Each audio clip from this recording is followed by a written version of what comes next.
ka sakit, dihang ako gilikayan. Daghan kag rason para imo kong mabiyaan. Away dayog dako, bisag ka may rag problema. Ang tinuod na rason, di ay kay may lain ka na. Pero bisan pa og may lain ka na, diri sa akong dughan, ikaw gihapoy gipangitan.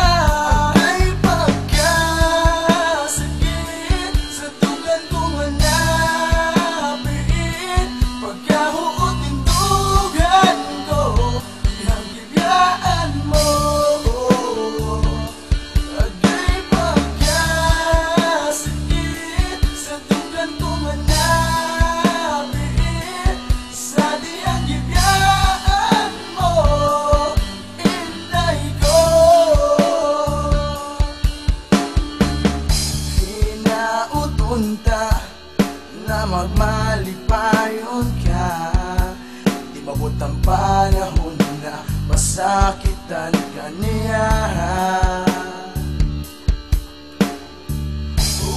Kung ugaling nabiyaan ka niya, di ara ko magpaabot si muha. Pero bisan pa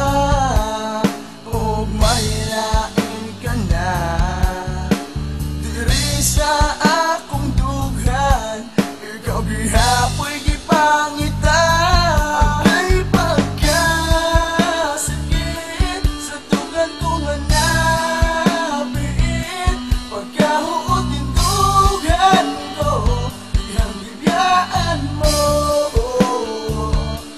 Agay pagkasakit sa tugan ko nga nabiit, sa diyang gibiyaan mo, inday ko.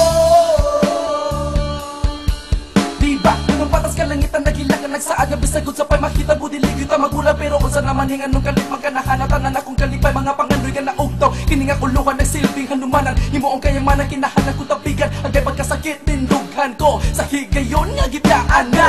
Kasakit sa gibuhat mo, diri ka na ako dihang ikaw kay nibiya. Ang tanan nga mga pangandoy o mga panaad, ato sa usag gusta kay naguba. O ganumang gibuhat ni mo ang ako kasing o imong gibunal-bunal, imong gidadakan o simento o gitagat sa kanal. Yo, dili na lang ko magandong nga diri ka na ko ikaw makabalik, kaya nakakita ko nimo dito sa imuhang laing laki nga ikaw kay nituhig. Girl, kasakit sa gibati og nitulo akong luha, di ko makadawat ka sa akong kiliran, kalit ka lang nawala. Nabilang doang ako ang kasing og naulipon sa imong gugma. Grabe man kasakit ang gibuhat mo diri sa ako. Giampo na lang nako nga ikaw magmalipayon, o pwede manggani nga imo pa kong balik. Pero bisan pa